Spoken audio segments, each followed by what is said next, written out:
शिव जी ने देखा रति की ओर और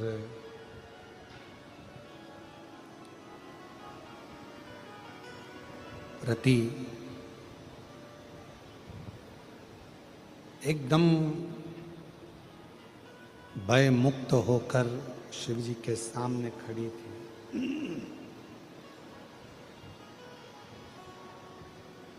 रति के हृदय में कहीं भी भय नहीं था। शंभु शंभु, रति के हृदय में कहीं पर भी भय नहीं।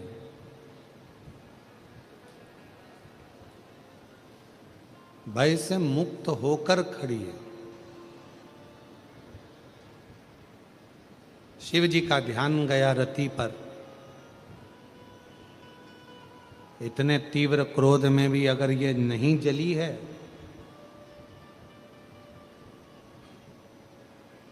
तो कुछ तो है।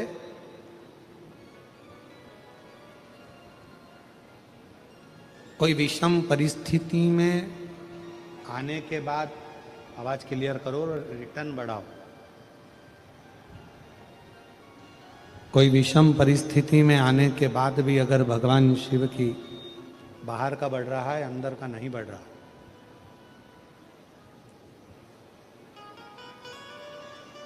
विषम परिस्थिति में आने के बाद भी अगर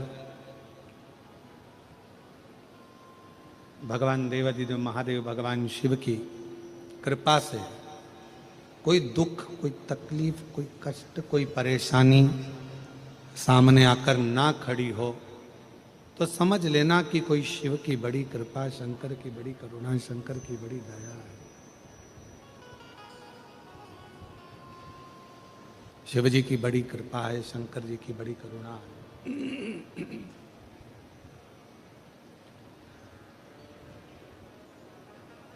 एक विषम परिस्थिति रति के सामने थी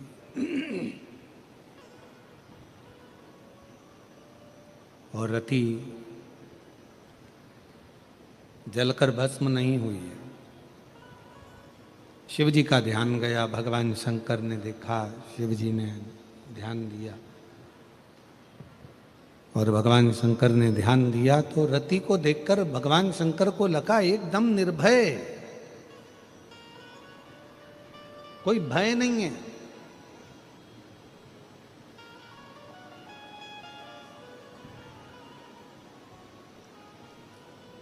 तब भगवान शंकर ने कहा रति से कि मांगो तुमको क्या चाहिए। ब्रह्मा जी मुस्कुराने लगे कि बताओ कि सामने स्वयं क्रोध, इतना तेज क्रोध सामने आया हुआ है और वो क्रोध में रति जली नहीं है, रति समाप्त नहीं हुई, उस क्रोध में जली नहीं। और भगवान शंकर रति से कह रहे हैं कि मांगो तुमको क्या चाहिए, क्या प्रदान किया जाए तुमको।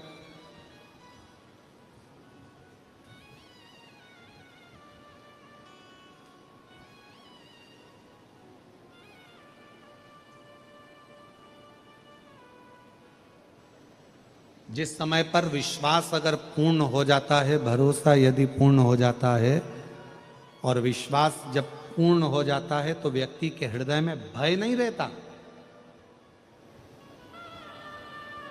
उसका भय समाप्त हो जाता है। क्यों? क्योंकि उसके अंदर विश्वास बढ़ गया।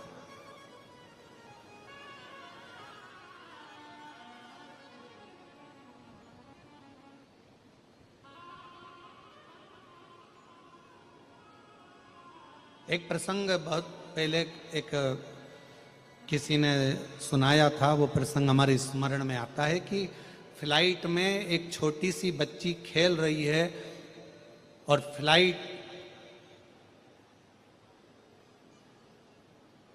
ऐसा सूचना मिली है कि ये क्रैश होने वाली है, ये फ्लाइट समाप्त होने वाली है और बेटी अपने खिलौने से खेल रही है। बच्ची अपने खिलौने से खेलने में लगी हुई है, उसको कोई मतलब नहीं क्या हो रहा है क्या नहीं, वो तो अपनी मस्ती में अपनी जिंदगी जी रही। उस बच्ची से कहा कि एक अनाउंस हुआ है कि ये फ्लाइट समाप्त होने वाली है, क्रैश होने वाली है, और तुम रो नहीं रही हो। सब रो रहे हैं और तुम नहीं रो रही हो। सबको दुख है, तुम्हें दुख नहीं है। उसने कहा नहीं। तुम्हारी आंख में आंसू नहीं है? नहीं। तुम खेलने में लगी हो? हाँ। क्यों? क्योंकि मैं जानती हूं कि जो फ्लाइट के जो पायलट हैं, जो फ्लाइट उड़ा रहे हैं, वो मेरे पापा हैं, और मेरे पापा कभी मुझे मरता हुआ नहीं देख सकते। ये मुझे विश्वास है।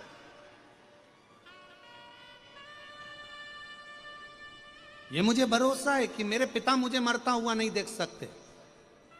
ये भरोसा अपने अंदर लाना है कि हमारे जीवन में अगर तकलीफ थोड़ी सी भी है, याद रखना, हमारे घर में भगवान का कमरा नहीं है, भगवान के घर में हमारा कमरा है।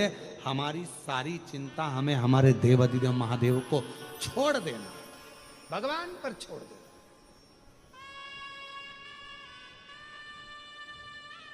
और फिर जब हमने पूरा एक पत्र है, एक पत्र में उन्होंने लिखा, मेरा नाम शांता श्याम सुंदर लाहोटी है, मैं हैदराबाद का निवासी हूं। कहीं बैठे हो, हाथ हिलाएंगे। अब शिव है, कितना भरोसा होगा। डॉक्टर ने कह दिया कि लंग्स में गठान है, कैंसर है, और शिव पर कितना भरोसा करा होगा। मैं श्री श्याम सुंदर लाहोटी जी को बहुत बहुत साधुवाद देता हूं कि आपका भरोसा आपको जिता दिया। आपका भरोसा आपको जीता।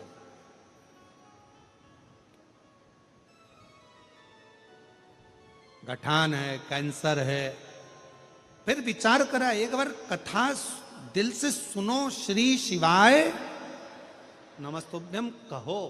उस पत्र में उन्होंने लिखा, हमने हमारे पिताजी से कहा केवल श्री शिवाय नमस्तुभ्यम का जाप करो, जपो, और एक लोटा जल शिव को चढ़ाकर देना प्रारंभ। फिर वापस पहुंचे हॉस्पिटल में जांच कराने। दूसरे डॉक्टर ने कह दिया नली में गांठ नहीं, नली में सुपारी फंसी है, और वो सुपारी निकाल दी, और बाबा की कृपा से पूर्ण स्वस्थ हो गई। ये शिव, इसको शंकर, इसी को शिव की विरल भक्ति, इसी को शंकर की विरल भक्ति, इसी को शिव की उपासना, इसी को शंकर भगवान की आराधना, इसी को कहते। आपका विश्वास जीतना चाहिए। ए रति मांगो, तुमको क्या चाहिए? रति ने विचार करा, मैं क्या मांगू, क्या मांगू मैं?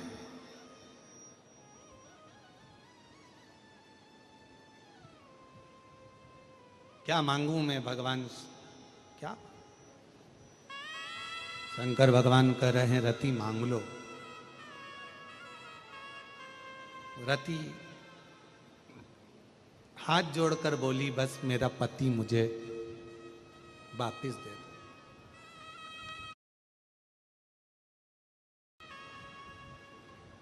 और मुझे कुछ भी नहीं चाहिए, बस मेरा पति मुझे मिल जाए। शंकर भगवान बोले, वो तो भस्म हो गया। कामदेव तो मेरे सामने जलकर भस्म हो गया, और तुम कह रही हो कि मुझे पति दे दिया। अब वो कामदेव तो भस्म हो गया, तो मिलेगा कैसे? रति ने कहा कि आहूं में असर होगा, घर बैठे बुलाएंगे, उठे रहो भोले, हम तुम्हें मना लेंगे। तुम कहते हो हमें काशी प्यारी है, तुम कहते हो भोले हमें काशी प्यारी है। एक बार तो आ जाओ, काशी भी बना दे।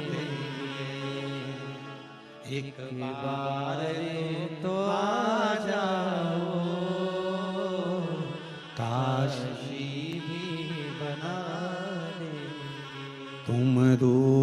रहो भोले,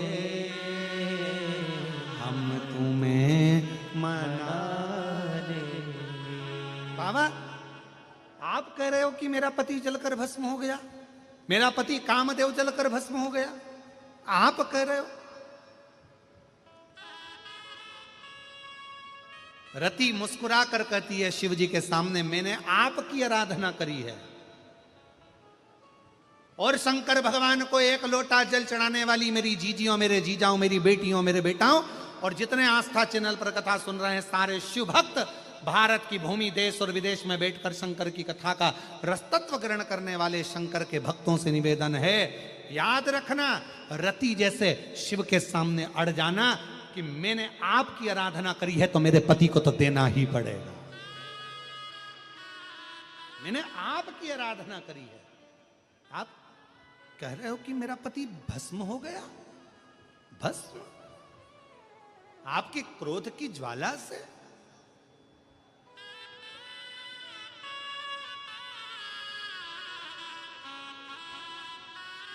मैं जानती हूं ये कठिन है, और तुम कहते हो भोले हमें गंगा प्यारी है। आप भी बोलिए, तुम कहते हो भोले हमें गंगा प्यारी है।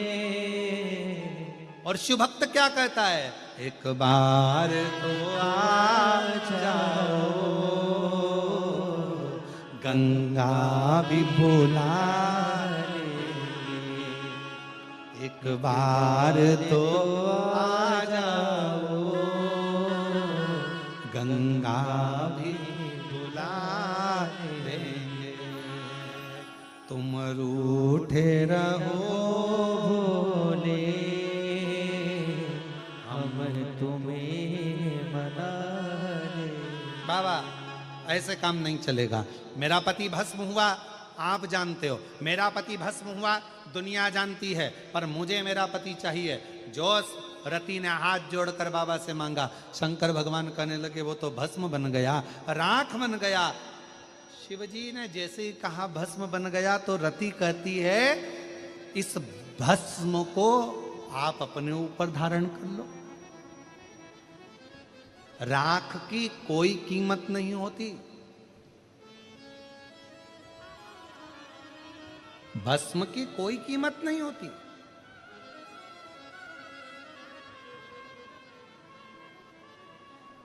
अच्छा एक बात बताओ, कचरे की कोई कीमत होगी? अरे जम के तो बोलो नहीं। पर वही कचरा अगर किसी सुनार की दुकान का हो तो, अब जम के बोलो कीमत होगी कि नहीं होगी? कचरे की कीमत नहीं है, पर कचरा अगर सुनार की दुकान का है तो उसकी कीमत है। राख की कीमत नहीं है, भस्म की कीमत नहीं है, पर वही भस्म यदि शिव पर चढ़ी है तो वो कीमत वाली है, उसकी कीमत है।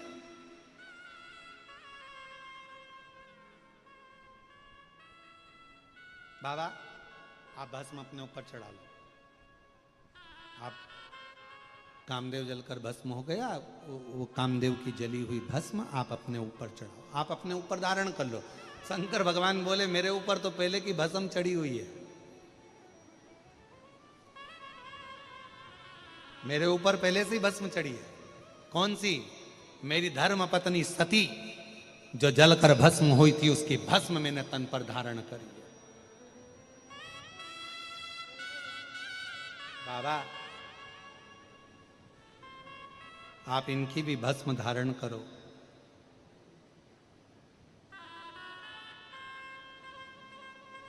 आप इनकी भी भस्म धारण करो। शिव जी ने मना करा। रति हाथ जोड़कर खड़ी रही। आपने कहा है वर मांगो, आप कहते हो वर मांगो। मैं वर मांग रही हूं, मेरे पति की भस्म आपके तन पर चढ़ा लीजिए। क्यों? रति बड़ी विद्वान थी, बहुत चतुर थी रति। रति को मालूम है शंकर भगवान के तन पर सती की भस्म चढ़ी है तो सती को वापिस जन्म लेना पड़ेगा और सती वापिस जन्म लेगी। और रति जानती है अगर कामदेव की भस्म शिव के शरीर पर चढ़ गई तो कामदेव भी फिर जन्म लेगा और कामदेव मेरा होकर रहेगा। एक बार भस्म चढ़ना चाहिए, बस एक बार बस। और शिवजी मना कर रहे हैं, मैं कामदेव की भस्म अपने शरीर पर धारण नहीं करूंगा, मेरे ऊपर तो सती की भस्म चढ़ी है।